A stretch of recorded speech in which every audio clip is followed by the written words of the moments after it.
그 아이가 이 사람 아이라는 증거부터 가져오십시오. 법정에서 저는 차갑게 말했습니다. 30살 어린 그 여자는 비웃고 있었습니다. 제 남편의 아이를 임신했다며 승리한 듯한 표정으로 말이죠. 하지만 저는 이미 알고 있었습니다.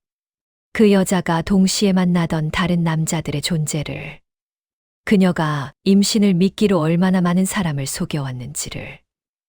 DNA 감정을 신청하실 필요는 없습니다. 제가 이미 확보해둔 증거는 전부 법원에 제출되어 있으니까요. 그날 제 인생을 빼앗으려던 모든 사람들의 얼굴이 일그러졌습니다.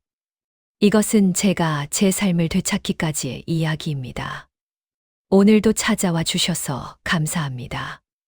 본격적인 이야기를 시작하기 전에 좋아요와 구독 눌러주시는 분들 복 받으실 겁니다. 여러분의 작은 관심이 큰 힘이 됩니다. 그럼 이야기 시작하겠습니다. 저는 서지연입니다. 올해 52입니다. 이 나이가 되어서야 깨달았습니다. 사람을 너무 믿는 것도 죄가 될 수 있다는 걸 말이죠. 제 이야기는 지금으로부터 20년 전으로 거슬러 올라갑니다. 당시 저는 33이었습니다. 대학을 졸업하고 직장 생활을 몇 년 하다가 저는 결심했습니다. 제 사업을 해보기로요. 주변에서는 말렸습니다. 여자가 무슨 사업을? 그냥 안정적으로 직장 다니는 게 낫지 않아? 결혼도 해야 할 나이에 사업이 뭐가 중요해? 하지만 저는 포기하지 않았습니다. 어릴 적부터 꿈꿔왔던 일이었으니까요. 제 손으로 무언가를 만들어내고 싶었습니다. 처음 시작한 사업은 작은 디자인 스튜디오였습니다. 인테리어 소품과 가구 디자인이 주력이었죠. 자본금은 넉넉하지 않았습니다. 부모님께 물려받은 작은 유산과 제가 모아둔 적금, 그리고 대출을 조금 받아서 시작했습니다. 첫 해는 지옥이었습니다. 잠을 제대로 자본 적이 없었습니다. 디자인도 제가 하고, 영업도 제가 하고, 회계도 제가 했습니다. 납품 기한을 맞추려고 밤을 새우는 날이 부지기수였습니다. 손님이 없을 때는 불안했고, 손님이 많을 때는 일에 치여 죽을 것 같았습니다. 그래도 저는 버텼습니다. 3년이 지나자 조금씩 입소문이 났습니다. 제 디자인을 좋아하는 고객들이 생겼고, 제 주문도 들어왔습니다. 5년이 지나자 직원을 2명 뽑을 수 있었습니다. 7년이 지나자 작업실을 더 큰 곳으로 옮겼습니다. 그리고 10년이 지났을 때 저는 업계에서 어느 정도 인정받는 디자이너가 되어 있었습니다. 제 회사는 안정적으로 자리를 잡았습니다. 거래처도 늘어났고 직원도 10명이 넘었습니다. 그때쯤 저는 남편 윤도현 씨를 만났습니다. 윤도현 씨는 중견 건설회사에서 일하는 평범한 직장인이었습니다. 성실하고 차분한 사람이었죠. 술도 거의 안 하고 담배도 피우지 않았습니다. 소개팅으로 만났는데 첫인상이 좋았습니다. 저보다 1살 위였지만 나이 차이는 전혀 문제가 되지 않았습니다. 연애 기간은 1년 정도였습니다. 윤도현 씨는 제 사업을 존중해 주는 것처럼 보였습니다. 당신은 정말 대단한 사람이야. 혼자 힘으로 여기까지 오다니. 그런 말을 자주 했습니다. 저는 그 말이 진심이라고 믿었습니다. 결혼은 조촐하게 했습니다. 양가 가족과 가까운 지인들만 초대했죠. 신혼집은 제가 마련했습니다. 제 회사 수익으로 아파트를 샀습니다. 윤도현 씨는 미안해했지만 저는 괜찮다고 했습니다. 우리 부부잖아. 누가 냈는지가 뭐가 중요해. 함께 사는 게 중요하지. 결혼 생활은 처음 몇 년간은 평화로웠습니다. 윤도현 씨는 자기 직장에서 성실하게 일했고 저는 제 회사를 계속 키워나갔습니다. 주말이면 함께 외식도 하고 가끔 여행도 갔습니다. 특별히 큰 문제는 없었습니다. 아이는 생기지 않았지만 저희는 크게 신경 쓰지 않았습니다. 오히려 저는 사업에 집중할 수 있어서 괜찮다고 생각했습니다. 변화는 제 사업이 더 커지면서 시작되었습니다.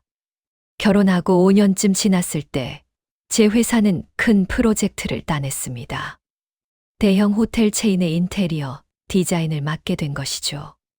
매출이 급격히 늘어났고 일손도 부족해졌습니다. 저는 매일 새벽같이 나가서 밤늦게 들어왔습니다. 직원들을 관리하고 클라이언트와 미팅하고 디자인 작업까지 총괄하느라 정신이 없었습니다. 그때 윤도현 씨가 제안했습니다. 여보, 내가 도와줄까? 새로운 직원 뽑는 것보다 내가 들어가는 게 나을 것 같아. 저는 잠시 망설였습니다. 부부가 함께 일하는 게 과연 좋을까 하는 의구심이 들었거든요.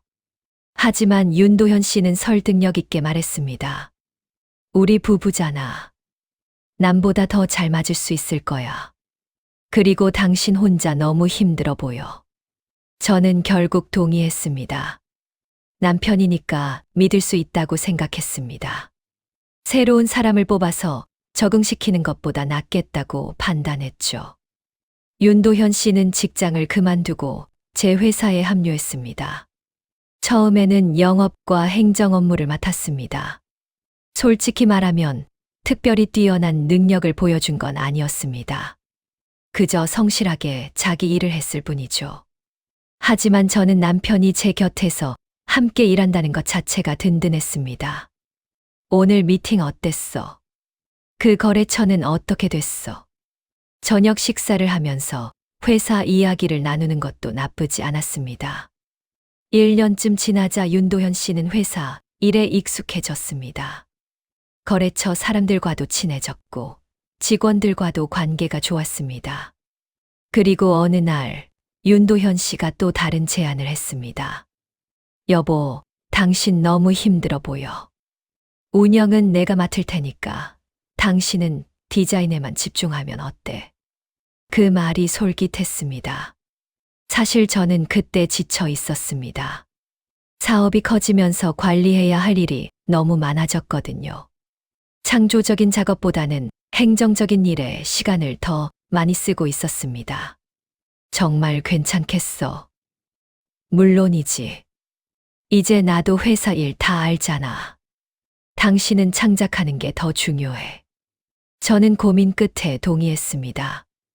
남편이 운영을 맡고 저는 디자인 총괄로 역할을 나누기로 한 것이죠.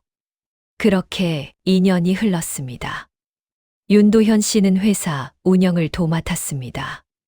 회계도, 인사도, 계약도 전부 윤도현 씨가 처리했습니다. 저는 점차 경영에서 손을 떼게 되었습니다. 디자인 작업에만 집중할 수 있어서 좋다고 생각했습니다. 하지만 돌이켜보면 그때부터 이미 위험 신호는 있었습니다. 거래처 사람들이 저보다 윤도현 씨를 더 자주 찾기 시작했습니다. 사장님, 계약 거는 윤 이사님께 말씀드리는 게 빠르죠. 지연 씨는 요즘 디자인만 하신다며요. 윤 이사님이 실무는 다 하시고. 처음에는 대수롭지 않게 생각했습니다. 역할 분담이 잘 되고 있구나 정도로만 여겼죠. 하지만 시간이 지날수록 저는 회사에서 점점 멀어지고 있었습니다. 중요한 결정도 윤도현 씨가 먼저 하고 저에게 보고하는 식으로 바뀌었습니다. 여보, 이번 계약은 이렇게 진행하기로 했어. 당신은 디자인만 신경 쓰면 돼. 저는 그게 배려라고 생각했습니다. 남편이 제 부담을 덜어주려는 거라고 믿었습니다. 얼마나 어리석었는지 모릅니다. 제 회사는 서서히 제 손을 떠나고 있었습니다. 그리고 저는 그걸 눈치채지 못했습니다. 아니, 눈치채고 싶지 않았는지도 모릅니다. 남편을 의심하고 싶지 않았으니까요. 하지만 운명은 언제나 준비되지 않은 순간에 찾아옵니다. 그날도 평범한 수요일이었습니다. 윤도현 씨는 아침부터 어딘가 들떠 있었습니다. 오늘 중요한 미팅 있어. 저녁 늦을 것 같아. 저는 고개를 끄덕였습니다. 별로 이상하지 않았습니다. 윤도현 씨는 요즘 자주 늦게 들어왔으니까요. 그날 저녁 저는 혼자 저녁을 먹었습니다. 10시가 넘어도 윤도현 씨는 들어오지 않았습니다. 전화를 걸었지만 받지 않았습니다. 문자를 보냈지만 답이 없었습니다. 불안한 마음에 잠을 이룰 수 없었습니다. 자정이 넘어서야 윤도현 씨가 들어왔습니다. 술 냄새가 났지만 취한 것 같지는 않았습니다. 미팅 오래 걸렸어. 좀 복잡한 건이라서. 윤도현 씨는 대충 대답하고는 샤워하러 갔습니다. 그날 밤 저는 이상한 느낌을 지울 수 없었습니다. 뭔가 잘못되고 있다는 직감이 들었습니다. 하지만 구체적으로 뭐라고 말할 수는 없었습니다. 그저 막연한 불안감만이 제 가슴을 짓눌렀습니다. 이틀 후 저는 회사 서류를 정리하다가 이상한 걸 발견했습니다. 최근 몇 달간의 지출 내역 중에 설명이 안 되는 항목들이 있었습니다. 윤도현 씨, 이 지출은 뭐예요? 아, 그거? 접대비야. 거래처 미팅하면서 쓴 거. 근데 금액이 좀 크지 않아요? 한 달에 300만 원씩이나. 요즘 경쟁이 치열하잖아. 거래처 관리 제대로 안 하면 다른 데로 넘어가. 윤도현 씨는 짜증 섞인 목소리로 대답했습니다. 저는 더 이상 묻지 않았습니다. 하지만 의심은 커져만 갔습니다. 그날 이후로 저는 조용히 관찰하기 시작했습니다. 윤도현 씨의 일정을, 행동을, 말투를. 그리고 한 달쯤 지났을 때 결정적인 순간이 찾아왔습니다. 토요일 오후였습니다. 윤도현 씨는 골프 약속이 있다며 나갔습니다. 저는 집에서 쉬고 있었는데 윤도현 씨의 휴대폰이 울렸습니다. 평소였다면 그냥 무시했을 겁니다. 하지만 그날따라 이상하게 손이 갔습니다. 전화를 받았습니다. 여보세요? 전화기 너머에서 젊은 여자 목소리가 들렸습니다. 오빠, 언제 와? 기다리고 있는데. 제 심장이 멎는 것 같았습니다. 누구세요? 누구세요? 상대방도 당황한 목소리였습니다. 윤도현 씨 부인입니다. 순간 전화가 끊겼습니다. 저는 그대로 주저앉았습니다. 손이 떨렸습니다. 온몸이 얼어붙는 것 같았습니다. 이것이 시작이었습니다. 제가 믿었던 모든 것이 무너지기 시작한 순간이었습니다.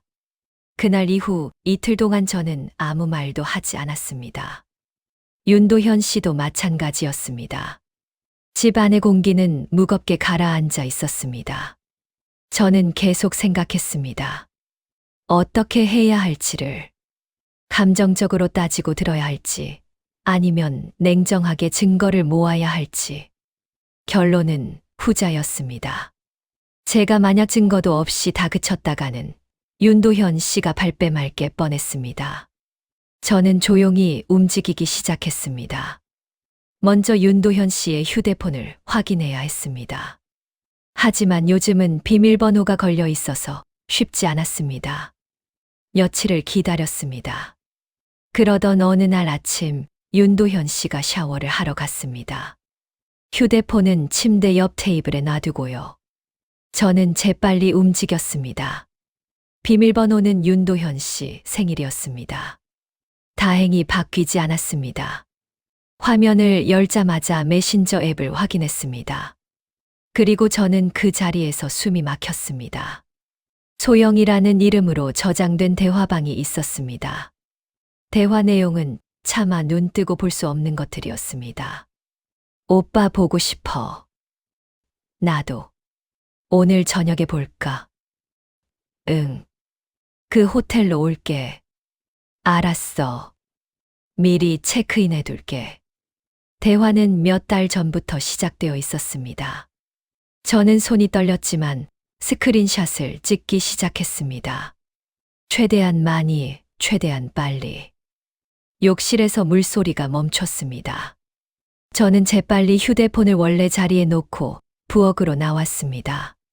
심장이 터질 것처럼 뛰었습니다. 하지만 표정은 평온하게 유지했습니다. 아침 먹을래요? 응, 고마워.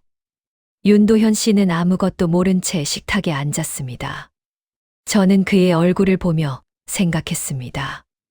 이 사람이 정말 제 남편이 맞나?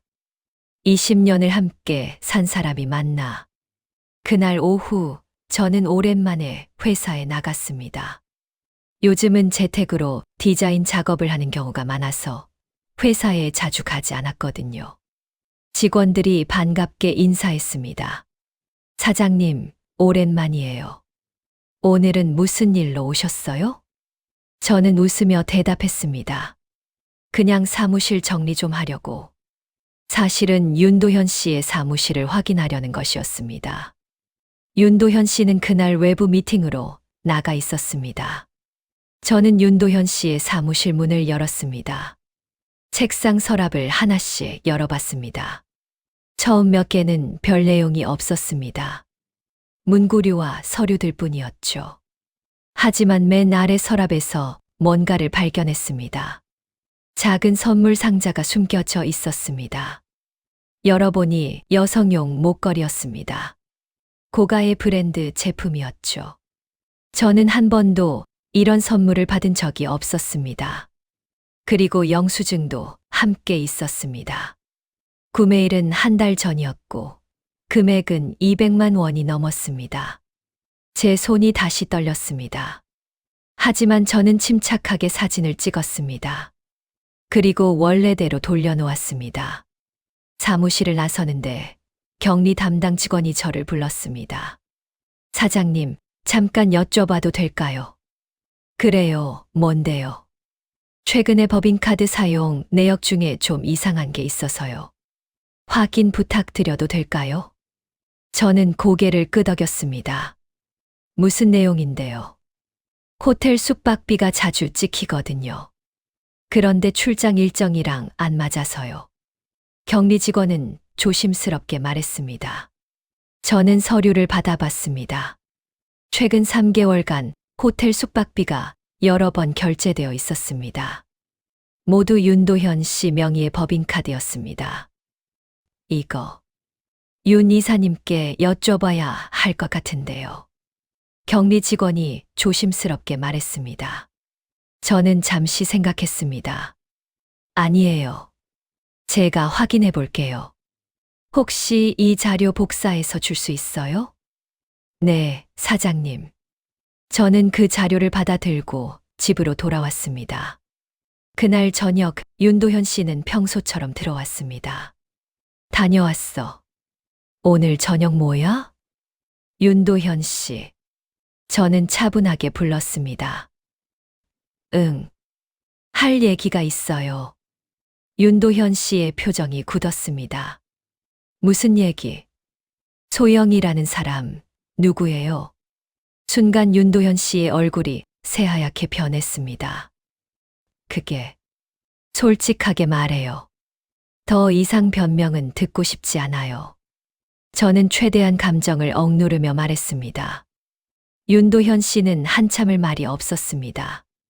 그리고 천천히 입을 열었습니다. 미안해. 그 한마디에 제 세상이 무너졌습니다. 얼마나 됐어요? 6개월 정도. 어떻게 만났어요? 거래처. 행사에서. 윤도현 씨는 고개를 숙인 채 대답했습니다. 저는 차가운 목소리로 물었습니다. 나이는요? 23. 제 나이의 절반도 안 되는 나이였습니다. 저는 웃음이 나왔습니다. 비참한 웃음이었죠. 그래서 어쩔 건데요? 계속 만날 건가요? 윤도현 씨는 대답하지 못했습니다. 그리고 다음 날 윤도현 씨가 폭탄 선언을 했습니다. 지연아, 나 이혼하고 싶어. 아침 식사를 하던 중이었습니다. 저는 포크를 내려놓았습니다. 이유가 뭔데요? 소영이가 임신했어. 그 말을 듣는 순간 저는 정말로 숨이 멎는 줄 알았습니다. 임신. 응. 한 달 됐대. 그래서 저한테 이혼하자고? 미안해. 하지만 나는 그 아이를 포기할 수 없어. 윤도현 씨는 떨리는 목소리로 말했습니다. 당신 나이로는 아이를 갖기 어렵잖아. 하지만 나는 아이를 갖고 싶었어. 그 말에 저는 칼로 가슴을 찔린 것 같았습니다. 저와 윤도현 씨 사이에 아이가 없는 건 사실이었습니다. 하지만 그건 둘 다 원하지 않아서였습니다. 적어도 저는 그렇게 알고 있었습니다. 그러니까 지금 저한테 젊은 여자가 임신했으니 이혼하자는 거예요? 미안해. 정말 미안해. 윤도현 씨는 계속 미안하다는 말만 반복했습니다. 저는 천천히 일어났습니다. 미안하다는 말로 다 되는 줄 아세요? 지연아, 나가요. 지금 당장. 지연아, 제발. 나가라고요. 저는 소리쳤습니다. 윤도현 씨는 결국 짐을 싸서 나갔습니다. 혼자 남은 집은 텅 비어 있었습니다. 저는 소파에 앉아서 멍하니 벽을 바라봤습니다. 눈물도 나오지 않았습니다. 그저 공허함만이 제 온몸을 지배했습니다. 20년입니다. 함께 산 시간이 20년인데 이렇게 쉽게 끝날 수 있는 건가요? 제가 믿었던 사람은 도대체 누구였던 걸까요? 며칠 동안 저는 아무것도 하지 못했습니다. 밥도 제대로 먹지 않았고 씻지도 않았습니다. 전화도 받지 않았고 문자도 확인하지 않았습니다. 그저 하루하루를 멍하니 보냈습니다. 하지만 일주일쯤 지나자 제 안에서 뭔가 변하기 시작했습니다. 슬픔이 분노로 바뀌었습니다. 그리고 그 분노는 저를 움직이게 했습니다. 저는 거울을 봤습니다. 초췌한 제 얼굴이 보였습니다. 이렇게 무너질 거야? 저는 제 자신에게 물었습니다. 아니야. 절대 안 돼. 저는 샤워를 하고 옷을 갈아입었습니다. 그리고 전화기를 들었습니다. 변호사를 찾아야 했습니다. 제대로 된 변호사를요. 변호사를 찾는 일은 생각보다 어렵지 않았습니다. 예전에 거래처 대표님이 추천해 주신 분이 있었거든요. 박성우 변호사. 가정법과 재산 분쟁 전문이라는 이야기를 들었습니다. 저는 바로 연락을 했습니다. 여보세요. 박성우 변호사 사무실입니다. 상담 예약하고 싶습니다. 어떤 건으로 상담 원하시나요? 이혼과 재산 분쟁입니다. 이틀 후 저는 변호사 사무실을 찾아갔습니다. 강남에 있는 깔끔한 건물이었습니다. 박성우 변호사는 40대 중반쯤 되어 보이는 남성이었습니다. 단정한 인상에 차분한 말투였죠. 앉으세요. 서지연 씨 맞으시죠? 네. 어떤 상황인지 설명해 주시겠어요? 저는 처음부터 차근차근 설명했습니다. 제가 회사를 창업한 이야기, 남편이 합류한 이야기, 그리고 배신당한 이야기를. 박성우 변호사는 말없이 들었습니다. 가끔 메모를 하면서요. 제 이야기가 끝나자 박성우 변호사가 말했습니다. 일단 유리한 점들이 있습니다. 회사가 서지연 씨 명의로 되어 있고 창업자도 서지연 씨시니까요. 하지만 요즘은 남편이 거의 운영을 다 하고 있어요. 그건 문제가 될 수 있습니다. 하지만 법적으로는 여전히 서지연 씨가 대표이사시죠. 네. 그럼 괜찮습니다. 다만 증거가 중요합니다. 지금 가지고 계신 증거가 있나요? 저는 준비해온 자료를 꺼냈습니다. 휴대폰 스크린샷, 법인카드 내역, 선물 영수증. 박성우 변호사는 하나하나 꼼꼼히 확인했습니다. 좋습니다. 이 정도면 간통 증거로 충분합니다. 상간녀한테도 위자료 청구할 수 있나요? 물론입니다. 그리고 제가 보기에는 재산 분할도 유리하게 진행될 것 같습니다. 박성우 변호사는 자신 있게 말했습니다. 하지만 한 가지 더 확인해야 할 게 있습니다. 뭔데요? 회사 경영권입니다. 혹시 남편분께서 지분을 가지고 계신가요? 저는 고개를 저었습니다. 아니요. 지분은 전부 제 명의예요. 남편은 그냥 직원이에요. 그럼 더 좋습니다. 하지만 실질적인 경영을 남편분이 하고 있다면 그쪽에서 경영권을 주장할 수도 있습니다. 어떻게 하면 되죠? 거래처와의 관계를 재정립해야 합니다. 서지연 씨가 실질적인 대표라는 걸 보여줘야 해요. 저는 고개를 끄덕였습니다. 알겠습니다. 제가 할 수 있는 건 다 하겠습니다. 좋습니다. 그럼 우선 이혼 소송을 준비하겠습니다. 위자료와 재산 분할 모두 최대한 유리하게 진행하겠습니다. 박성우 변호사와의 상담을 마치고 나오는데 마음이 조금 가벼워졌습니다. 혼자가 아니라는 생각이 들었습니다. 이제 저는 싸울 준비가 되어 있었습니다. 다음 날부터 저는 본격적으로 움직였습니다. 가장 먼저 한 일은 거래처들과 연락하는 것이었습니다.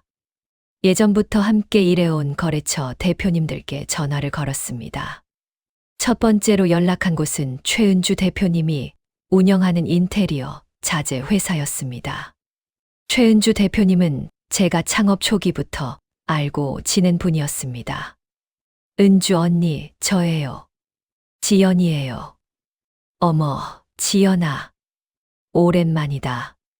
잘 지냈어? 언니, 시간 좀 내주실 수 있으세요? 할 얘기가 있어요. 그래, 언제? 내일 점심 어때요? 좋아. 어디서 만날까? 다음 날, 저는 최은주 대표님을 만났습니다.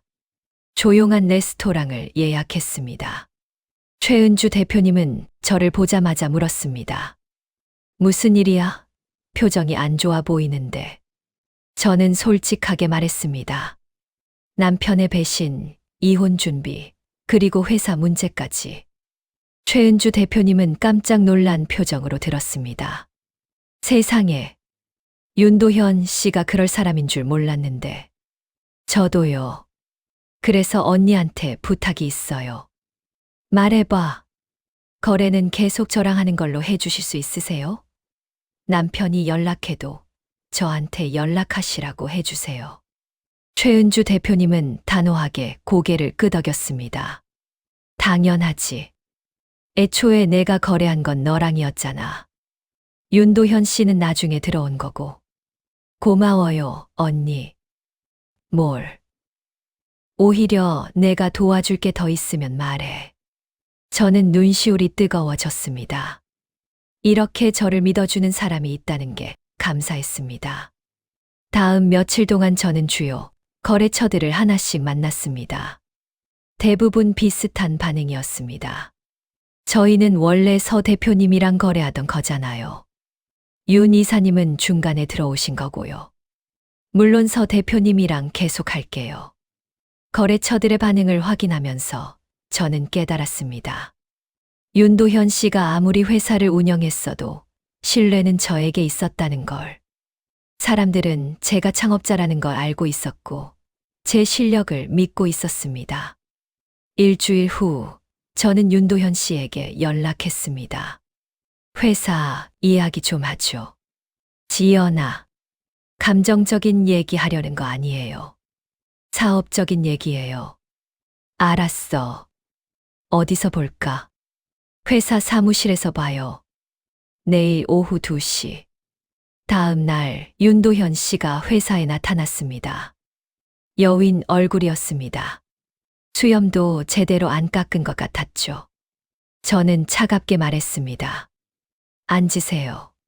지연아, 나 업무 얘기만 할 거예요. 사적인 얘기는 변호사 통해서 하시죠. 윤도현 씨는 입을 다물었습니다. 앞으로 회사 운영은 제가 다시 맡을 겁니다. 당신은 이제 일반 직원으로 돌아가거나 아니면 퇴사하셔야 해요. 지연아, 지금 무슨 소리야? 회사는 내가, 당신이 뭘 했는데요? 저는 차갑게 물었습니다. 이 회사 창업한 게 누군데요? 밤새워 일하면서 여기까지 키운 게 누군데요. 그건 그렇지만 당신은 그냥 나중에 들어와서 운영만 맡은 거예요. 회사는 제 거예요. 윤도현 씨는 할 말을 잃은 듯 보였습니다. 그리고 알아두세요. 거래처들은 전부 저를 선택했어요. 당신이 아니라요. 최은주 대표님, 김철수 대표님, 이미경 실장님. 다들 저랑 계속 일하겠대요. 윤도현 씨의 얼굴이 창백해졌습니다. 그럴 리가. 믿기 싫으면 직접 연락해 보세요. 그럼 알게 될 거예요. 이 회사에서 진짜 주인이 누군지. 저는 서류를 윤도현 씨 앞에 던졌습니다. 이건 퇴직서예요. 서명하세요. 지연아, 제발. 아니면 징계 해고당하실 건가요? 법인카드 횡령건으로요. 윤도현 씨는 그제야 고개를 떨궜습니다. 사흘 드릴게요. 생각하고 연락 주세요. 저는 자리에서 일어났습니다. 그리고 윤도현 씨. 더 이상 저를 우습게 보지 마세요. 제가 얼마나 무서운 사람인지 이제 보여드릴 테니까요. 사무실을 나서면서 제 손이 떨리고 있었습니다. 하지만 이번엔 두려움 때문이 아니었습니다. 분노와 결의 때문이었습니다. 며칠 후 윤도현 씨에게서 연락이 왔습니다. 퇴직서에 서명했다는 내용이었습니다. 저는 박성우 변호사에게 전화했습니다. 변호사님, 첫 단계는 끝났어요. 잘하셨습니다. 그럼 이제 본격적으로 소송을 진행하겠습니다. 상간녀 쪽도 준비해 주세요. 물론입니다. 그런데 서지연 씨, 혹시 상간녀에 대해 더 조사해 볼까요? 무슨 말씀이세요? 제 경험상 이런 경우 상간녀 쪽에 더 많은 문제가 있는 경우가 많거든요. 어떤 문제요? 예를 들면 다른 남자들과의 관계라든지 금전적인 문제라든지. 저는 잠시 생각했습니다. 조사해 주세요. 최대한 자세히요. 알겠습니다. 일주일 후 박성우 변호사에게서 연락이 왔습니다. 서지연 씨, 사무실로 오실 수 있으세요? 중요한 게 나왔습니다. 저는 바로 사무실로 달려갔습니다. 박성우 변호사는 심각한 표정으로 서류를 내밀었습니다. 이게 뭐예요? 상간녀 소영 씨에 대한 조사 결과입니다. 저는 서류를 펼쳐봤습니다. 그리고 눈이 휘둥그레졌습니다. 소영이라는 여자는 제 남편만 만난 게 아니었습니다. 동시에 3명의 남자와 관계를 유지하고 있었습니다. 모두 40대 이상의 기혼 남성들이었죠. 그리고 각각에게 임신 사실을 알렸습니다. 이게 사실인가요? 네. 제가 고용한 사설 탐정이 확인한 내용입니다.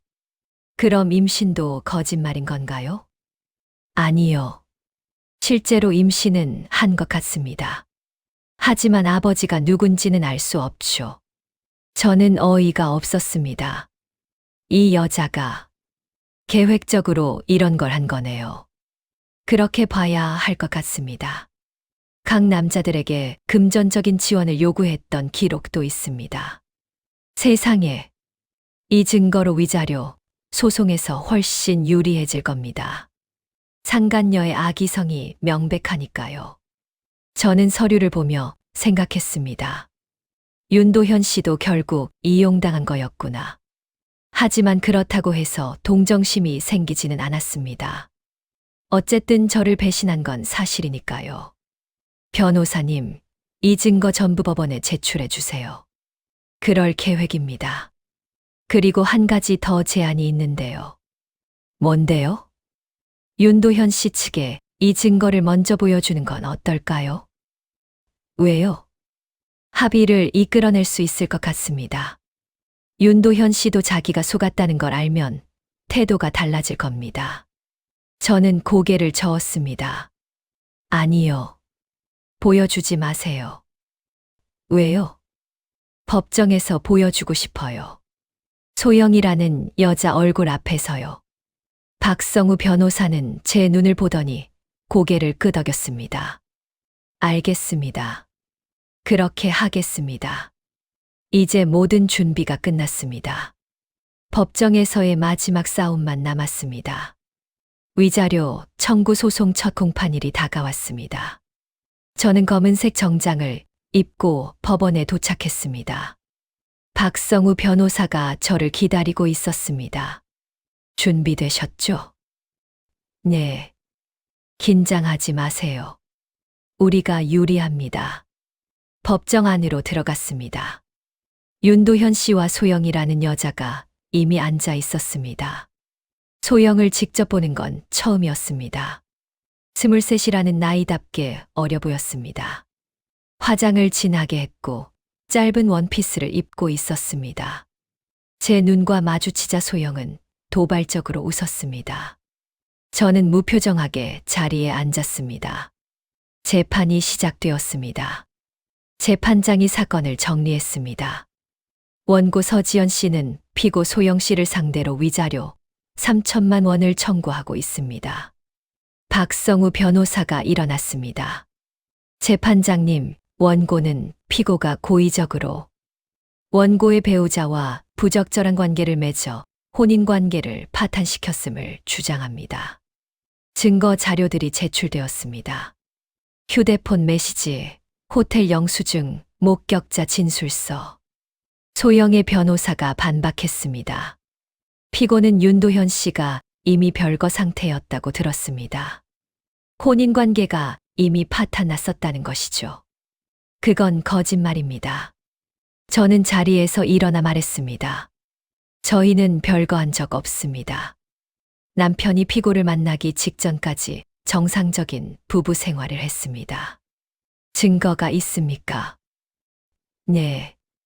당시 함께 찍은 사진들, 공과금 납부 내역, 이웃들의 증언 모두 있습니다. 박성우 변호사가 추가 증거들을 제출했습니다. 소영의 얼굴이 조금 굳어졌습니다. 하지만 여전히 여유로운 표정이었죠. 재판장이 소영에게 물었습니다. 피고는 윤도현 씨와의 관계를 어떻게 생각하십니까? 소영은 당당하게 대답했습니다. 저는 윤도현 씨를 사랑합니다. 그리고 저희 사이에는 아이도 있습니다. 임신 사실을 입증할 수 있습니까? 네. 소영은 진단서를 제출했습니다. 실제로 임신 6주차라고 나와 있었습니다.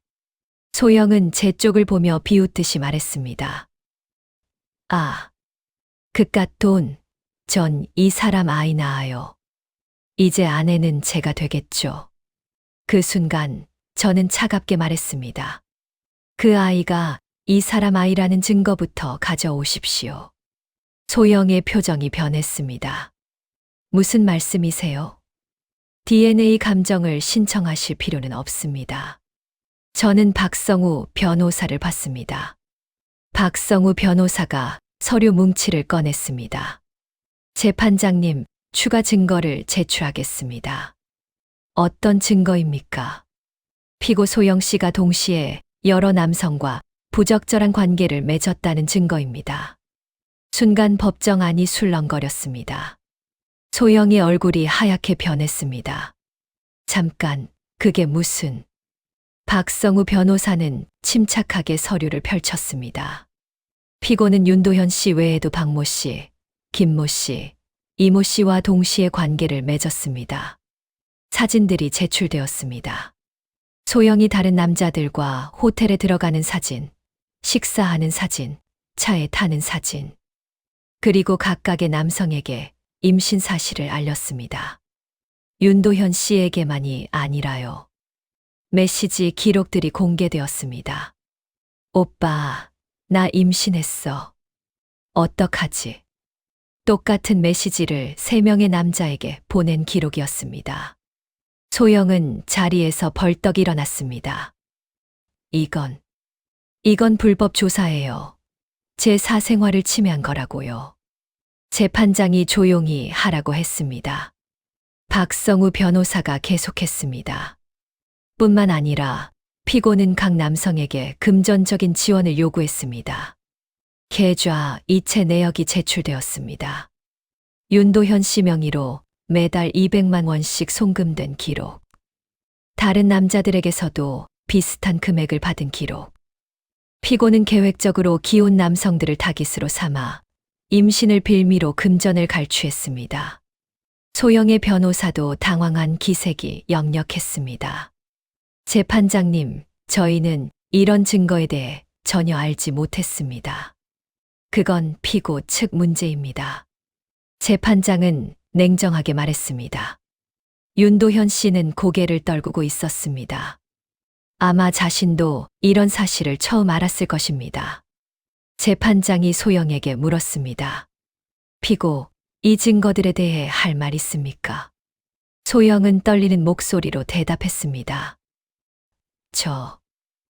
저는 솔직하게 대답하십시오. 이 증거들이 사실입니까? 한참의 침묵 후 소영이 작은 목소리로 말했습니다. 네. 법정안이 다시 술렁거렸습니다. 저는 조용히 소영을 바라봤습니다. 아까의 당당한 모습은 온데간데 없었습니다. 재판장이 판결을 내렸습니다. 피고 소영은 악의적이고 계획적으로 원고의 혼인관계를 파탄시켰음이 명백합니다. 따라서 위자료 3천만 원 지급을 명합니다. 망치 소리가 울렸습니다. 저는 깊게 숨을 들이마셨습니다. 소영은 자리에서 일어나 황급히 법정을 나갔습니다. 윤도현 씨는 멍하니 앉아 있었습니다. 저는 윤도현 씨에게 다가갔습니다. 이제 아시겠어요? 당신이 뭘 버렸는지. 윤도현 씨는 고개를 들지 못했습니다. 지연아. 저는 이제 서지연 씨가 아니에요. 다시는 그렇게 부르지 마세요. 저는 돌아서서 법정을 나왔습니다.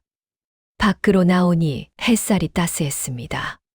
박성우 변호사가 악수를 청했습니다. 축하드립니다. 완벽한 승리예요. 감사합니다, 변호사님. 이제 이혼 소송만 남았네요. 그건 더 쉬울 겁니다. 알겠습니다. 저는 차에 올라탔습니다. 그리고 핸들을 잡고 한참을 그렇게 앉아 있었습니다. 눈물이 났습니다. 하지만 슬픔의 눈물이 아니었습니다. 후련함의 눈물이었습니다. 일주일 후 소영에게서 연락이 왔습니다. 서지연 씨, 죄송합니다. 제가 잘못했어요. 이제 와서 사과한다고 뭐가 달라지나요? 판결금, 분할로라도 낼게요. 제발. 당연히 내셔야죠. 한 푼도 빠짐없이요. 그리고 윤도현 씨는 제가 버렸어요. 더 이상 연락 안 해요. 저는 비웃음이 나왔습니다. 당신이 버렸든 말든 저랑은 상관없는 일이에요. 정말 죄송합니다. 사과는 법원에서 이미 들었어요. 더 할 말 없으면 끊을게요. 전화를 끊었습니다. 그리고 한 달 후 이혼 소송도 끝났습니다. 재산 분할에서 저는 압도적으로 유리한 판결을 받았습니다.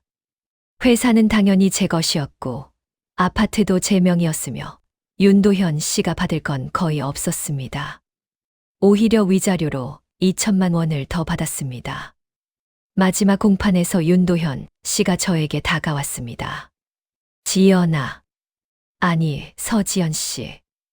마지막으로 한마디만. 뭐죠? 나 정말 잘못했어. 나 이제 어떻게 살아야 할지 모르겠어.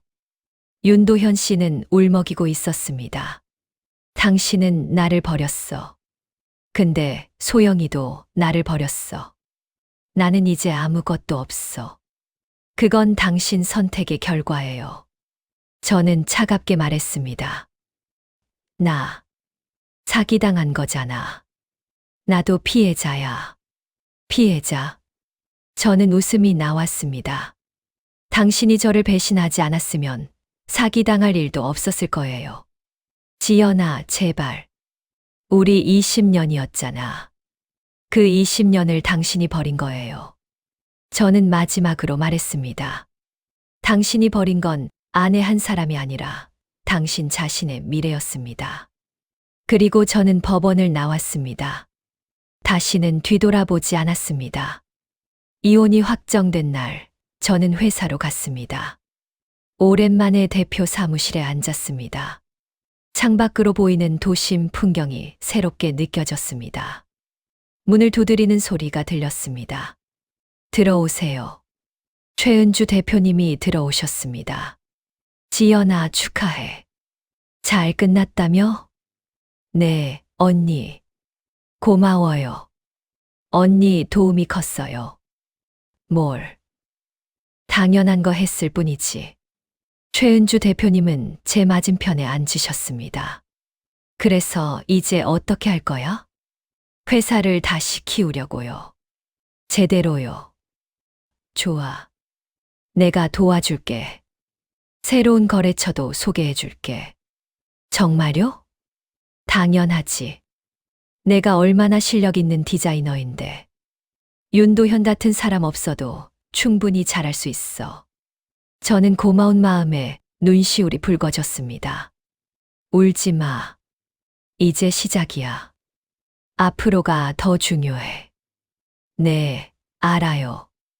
다음 날, 저는 직원들을 전부 모았습니다.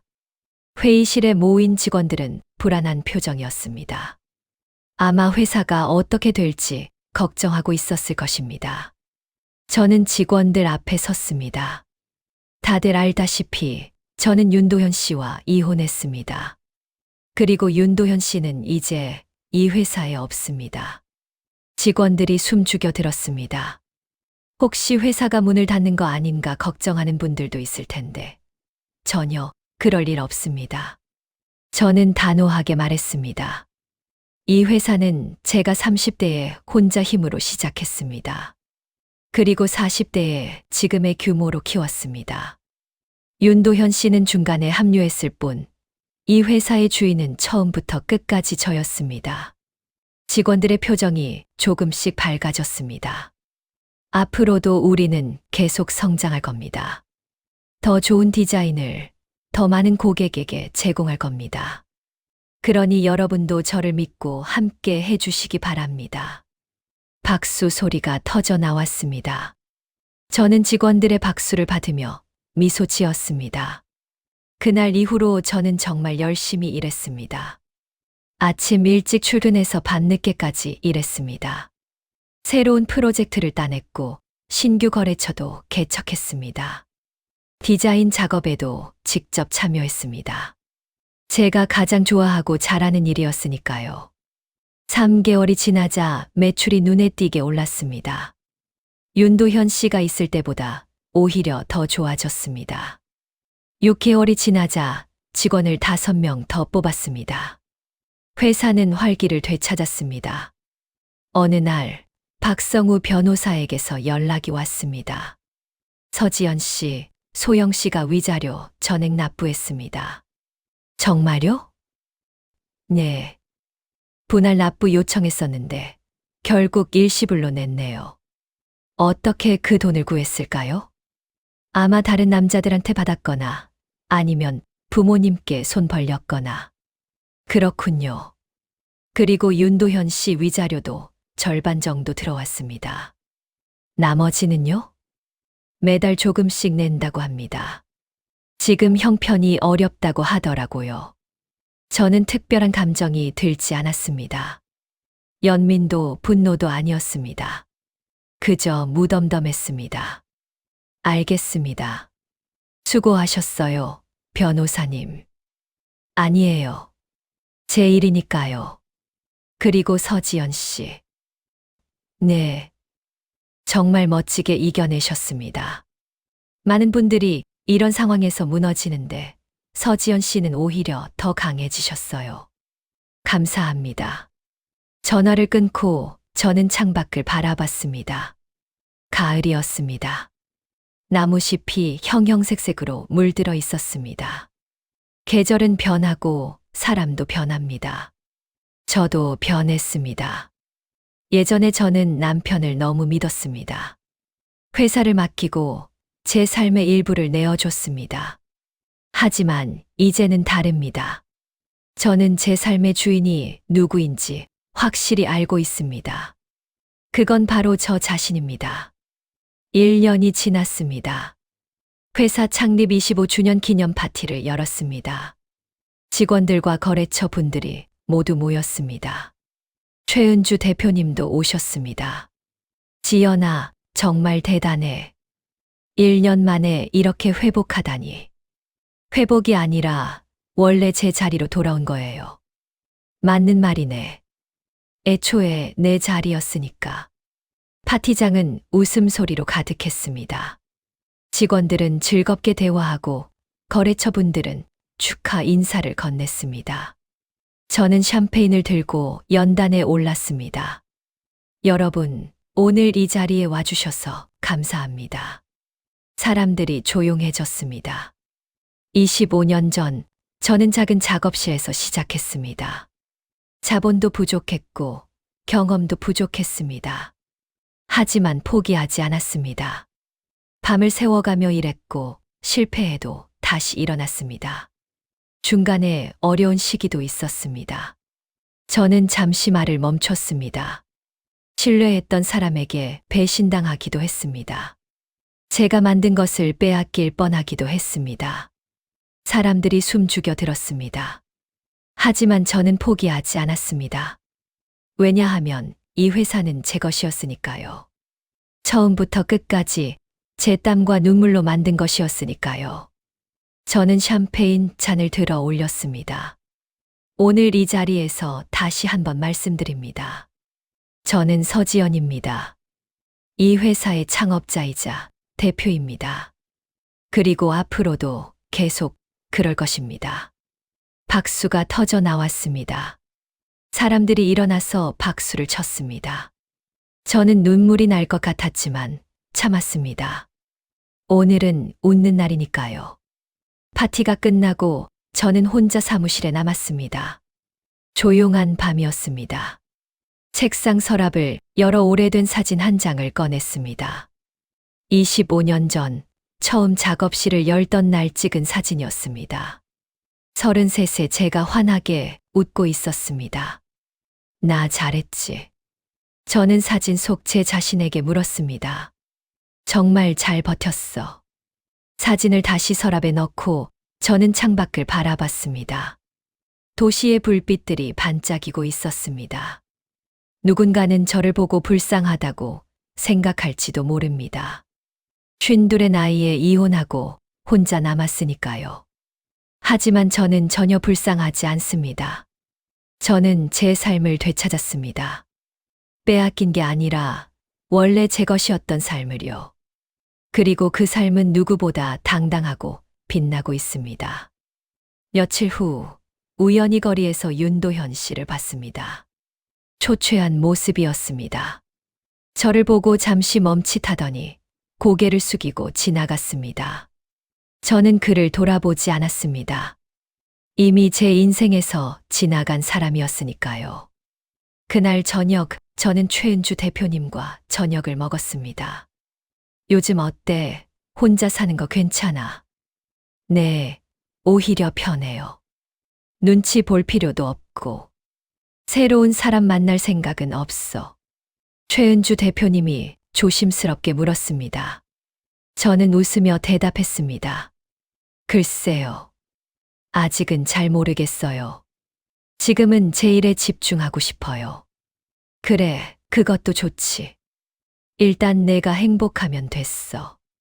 저 행복해요, 언니. 정말로요. 그건 진심이었습니다. 예전에는 남편이 있어서 행복하다고 생각했습니다. 하지만 그건 착각이었습니다. 진짜 행복은 제 자신으로부터 나온다는 걸 이제야 알게 되었습니다. 다음 날 아침, 저는 평소보다 일찍 일어났습니다. 조깅을 하기 위해서였습니다.